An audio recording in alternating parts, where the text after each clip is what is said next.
Hello everyone. आज हम यहाँ पर स्टार्ट करेंगे क्लास 11th का है चैप्टर नंबर 11 जिसका नेम है transportation in animals and plants, पादपों और जंतुओं में परिवहन। ठीक है, हम यहाँ पर देखिए आज ट्रांसपोर्टेशन। ठीक है, अब यहाँ पर एनिमल्स में ट्रांसपोर्टेशन किसके थ्रू होता है? ठीक है, तो किसके थ्रू होता है? ब्लड के थ्रू होता है। ठीक है, एनिमल्स में ट्रांसपोर्टेशन किसका? ट्रांसपोर्टेशन न्यूट्रिएंट्स का ट्रांसपोर्टेशन, गैसेज का ट्रांसपोर्टेशन, वो किसके थ्रू होता है? ब्लड के थ्रू होता है। ठीक है, तो हम यहाँ पर स्टडी करेंगे आज ब्लड की। ठीक है, या ब्लड के कंपोजिशन की। तो स्टार्ट करते हैं। आज का टॉपिक है ह्यूमन ब्लड। ठीक है, जो ब्लड की जो कंपोजिशन है, हम ब्लड को टू पार्ट्स में डिवाइड कर सकते हैं, या ब्लड का कंपोजिशन टू टाइप्स का होता है। फर्स्ट आपका यहाँ पर मैंने यहाँ पर बताया ब्लड का जो कंपोजिशन है वो टू टाइप्स का होता है। फर्स्ट है प्लाज्मा, ठीक है, और सेकंड है ब्लड कार्पसेल्स। ठीक है, फर्स्ट होता है प्लाज्मा और सेकंड होता है ब्लड कार्पसेल्स। ये हो गया ब्लड कार्पसेल्स। ठीक है, अब जो प्लाज्मा पार्ट होता है वो कितना कंटेंट रखता है ब्लड में? वो होता है यहाँ पर 55%। ठीक है, प्लाज्मा पार्ट कितना होता है यहाँ पर ब्लड का? 55%। और जो ब्लड कार्पसेल्स होता है वो कितनी होती है कंप्लीट ब्लड की? 45%।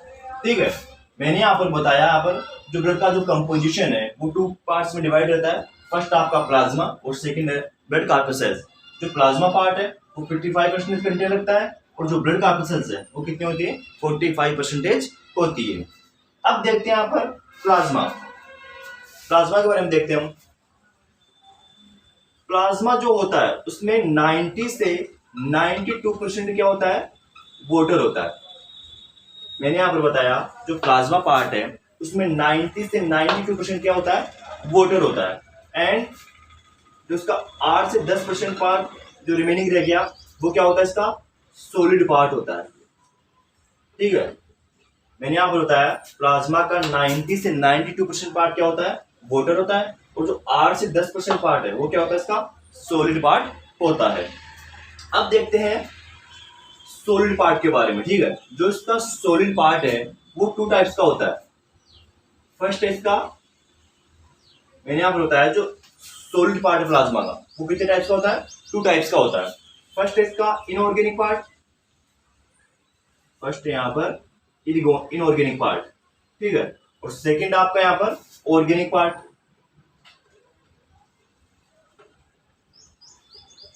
अब देखते हैं हम इनऑर्गेनिक पार्ट के बारे में। ठीक है, तो इनऑर्गेनिक पार्ट में कौन कौन से कंपोनेंट्स होते हैं? आयंस हो गए। ठीक है, आयंस में क्या क्या हो गए? जैसे क्लोराइड आयंस हो गए, ठीक है, सोडियम आयंस हो गए, बाइकार्बोनेट आयंस हो गए। ठीक है, देन यहां पर गैसेज हो गई। गैसेज में कौन कौन सी हो गई? यहां पर होती है CO2, N2 और ऑक्सीजन हो गई। फिर यहां पर होते हैं यहाँ पर इनऑर्गेनिक पार्ट में क्या क्या हो गया? आयंस हो गए, गैसेज हो गई, और इसके अलावा क्या हो गए? सोल्ट हो गया। ये किस में आते हैं? सब इनऑर्गेनिक पार्ट में आते हैं। सोल्ट में जैसे आपका हो गया NaCl हो गया, सोडियम क्लोराइड हो गया, ठीक है, पोटेशियम क्लोराइड हो गया, KCl हो गया। ठीक है, तो मैंने यहाँ पर बताया जो प्लाज्मा का जो सॉलिड पार्ट है वो टू टाइप्स में डिवाइड रहता है।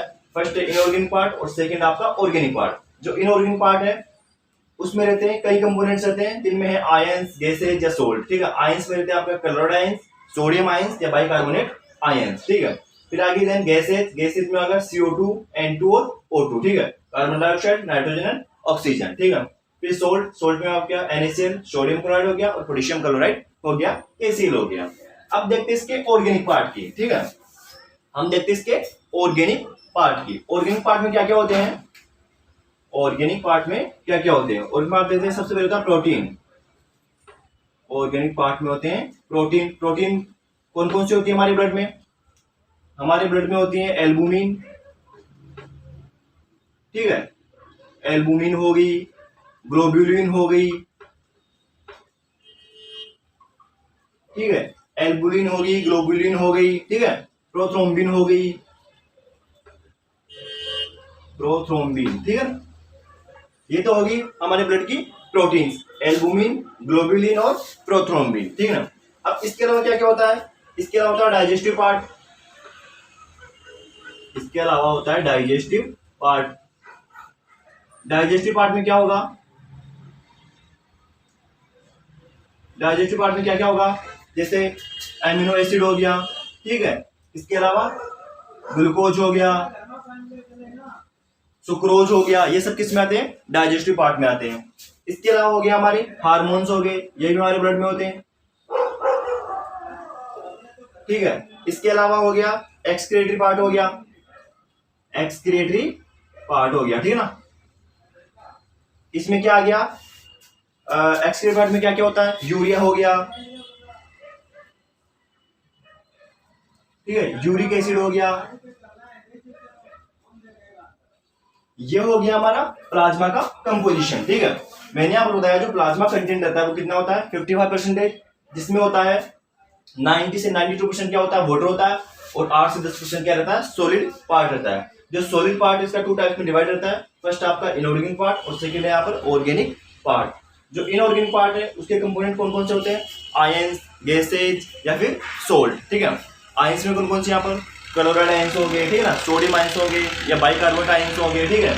अब देखते हैं गैसेज में, गैसेज में क्या क्या हो गया, CO2 हो गई, N2 हो गई या फिर ऑक्सीजन हो गई, ये सब हमारी किसमें रहती है, हमारे ब्लड में रहती है, ठीक है। इसके अलावा सोल्ट हो गया, सोल्ट में NaCl और KCl हो गया, सोडियम क्लोराइड, पोटेशियम क्लोराइड। फिर बात की हमने ऑर्गेनिक पार्ट की, ऑर्गेनिक पार्ट में हमारा मेन प्रोडक्ट कौन सा है, प्रोटीन। प्रोटीन में कौन कौन सी, एल्बुमिन, ग्लोबिन और प्रोथ्रोम्बिन। अब हमारे इन दोनों प्रोटीन का फंक्शन क्या होता है ब्लड में, एल्बुमिन का फंक्शन होता है ब्लड के ऑस्मोटिक प्रेशर को मेंटेन रखना, ठीक है। हमारे ब्लड के ऑस्मोटिक प्रेशर को मेंटेन कौन रखती है, हमारी एल्बुमिन रखती है। देन यहाँ पर ग्लोबुलिन, ग्लोबुलिन क्या करती है, हमारे इम्यून सिस्टम में हेल्प करती है। जो ग्लोबुलिन प्रोटीन होती है हमारे इम्यून सिस्टम में क्या करती है, हेल्प करती है। इसके अलावा प्रोथ्रोम्बिन, प्रोथ्रोम्बिन क्या करती है, आप सबको पता है, ब्लड क्लॉटिंग में हेल्प करती है, हमारे रक्त का थक्का बनाने में हेल्प करती है। कौन सी प्रोटीन, प्रोथ्रोम्बिन प्रोटीन। इसके अलावा ऑर्गेनिक पार्ट में होते हैं, डाइजेस्टिव पार्ट हो गया जिसमें एमिनो एसिड, ग्लूकोज, सुक्रोज होता है, ठीक है ना, कुछ हार्मोन्स होते हैं। एक्सक्रीटरी पार्ट में क्या क्या हो गया, यूरिया हो गया, यूरिक एसिड हो गया, ये सब क्या होते हैं, ब्लड के एक्सक्रीटरी पार्ट होते हैं। अब देखते हैं, ये तो हो गया हमारा प्लाज्मा। अब देखते हैं हमारे ब्लड कार्पसेल्स के बारे में, ठीक है। मेनली ब्लड में यहाँ पर 3 ब्लड कार्पसेल्स होती है। फर्स्ट होती है RBC, सेकंड WBC और यहाँ पर थर्ड होती है आपका कौन सा पार्ट हो गया, जो क्लोटिंग करता है, ठीक है, RBC, WBC और प्लेटलेट्स, ठीक है। फर्स्ट देखते हैं अपन RBC के बारे में। फर्स्ट होती है RBC, रेड ब्लड कार्पसेल्स, जिनका दूसरा नेम भी है इरिथ्रोसाइट। क्या बोला जाता है इनको, इरिथ्रोसाइट। ये होगी हमारी RBC, ठीक है ना। सेकंड होती है WBC, व्हाइट ब्लड कार्पसेल्स, ठीक है। सेकंड कौन सी होगी, WBC, व्हाइट ब्लड कार्पसेल्स। इनको बोलते हैं हम ल्यूकोसाइट ही बोलते हैं। कौन सी बोलते हैं, ल्यूकोसाइट। ये होगी ल्यूकोसाइट हो गई। अब जो WBC होती है वो 5 टाइप्स की होती है, ठीक है ना। हमारी जो WBC होती है वो कितने टाइप्स की होती है, 5 टाइप्स की होती है, ठीक है। अब 5 टाइप्स में कौन कौन से हैं, फर्स्ट होती है हमारी न्यूट्रोफिल,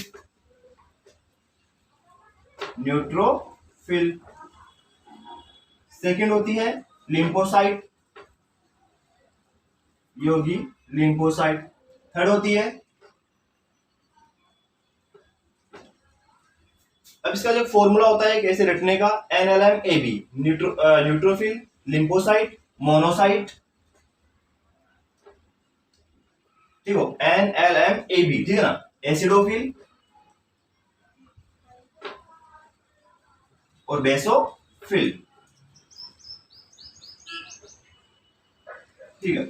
ये हमारे WBC क्या होते हैं, टाइप्स होते हैं। ऐसे घटने का फॉर्मूला होता है NLMAB, neutrophil, lymphocyte, monocyte, acidophil और बेसोफिल। सबसे बड़ी होती है न्यूट्रोफिल, देन यहाँ पर लिम्फोसाइट, फिर मोनोसाइट, एसिडोफिल और बेसोफिल सबसे छोटी होती है। सबसे कम नंबर होते हैं बेसोफिल के और सबसे ज्यादा नंबर होते हैं किसके, न्यूट्रोफिल के, ठीक है। इसके अलावा लास्ट सेल होती है हमारी यहाँ पर, थर्ड होती है, थर्ड यहाँ पर कौन सी होगी यहाँ पर। इसके अलावा क्या होती है हमारी जो ब्लड प्रोटीन से होती है, क्या बोलते हैं उसको, प्लेटलेट्स, ठीक है। ये होगी यहाँ पर प्लेटलेट्स। इसको क्या बोला जाता है, इसको बोलते हैं हम थ्रोम्बोसाइट के नाम से ही बोलते हैं। ये होती है थ्रोम्बोसाइट। ये होती है हमारे ब्लड की ब्लड कॉर्पसेल्स, ठीक है, जो कितनी होती है नंबर में 45% रहती है टोटल ब्लड की। आरबीसी, डब्ल्यूबीसी और प्लेटलेट्स, ये हो गया हमारा ब्लड का कंपोजिशन। एक बार फिर बताते हैं आपको, प्लाज्मा और मेन कंपोजिशन क्या होता है प्लाज्मा और ब्लड कॉर्पसेल्स। प्लाज्मा होता है कितना होता है 45% और ब्लड कॉर्पसेल्स कितनी होती है 45, सॉरी प्लाज्मा होता है 55% और जो ब्लड कॉर्पसेल्स होती है वो कितनी होती है 45%। देन यहाँ पर जो आपका प्लाज्मा है वो 90 से 92% क्या रखता है वाटर रखता है और 8 से 10% क्या रखता है आपका सॉलिड पार्ट रखता है। अब जो सॉलिड पार्ट है वो टू टाइप्स में डिवाइड रहता है, फर्स्ट है इनऑर्गेनिक और सेकंड आपका ऑर्गेनिक पार्ट। जो इनऑर्गेनिक है उसमें आयंस, गैसेज या सोल्ट रहते हैं। आयंस में आपके क्लोराइड आयंस, सोडियम आयंस या बाइकार्बोनेट आयंस, और गैसेज में क्या होगा CO2, N2 या फिर O2, और सोल्ट में जैसे NaCl और KCl हो गया। देन यहाँ पर ऑर्गेनिक पार्ट जिसमें प्रोटीन होगा, एल्बुमिन, ग्लोबिन और प्रोथ्रोम्बिन प्रोटीन होगी, ठीक है। डाइजेस्टिव पार्ट होगा, अमीनो एसिड, ग्लूकोज होगा, सुक्रोज होगा, हार्मोन्स होंगे या फिर एक्सक्रीटरी पार्ट होगी। ये सब किस में होते हैं ऑर्गेनिक पार्ट में होते हैं। अब देखते हैं आप ब्लड कॉर्पसेल्स में, जिसमें होती है जिसका कितना कंटेंट रखता है 45%, जिसमें होती है आरबीसी जिसको इरिथ्रोसाइट भी बोला जाता है, सेकेंड है डब्ल्यूबीसी जो ल्यूकोसाइट होती है, और थर्ड आती है आपकी प्लेटलेट, इनको बोलते हैं थ्रोम्बोसाइट भी बोलते हैं। ओके, ये हो गया हमारा आज का टॉपिक ब्लड का कंपोजिशन। Okay, thank you.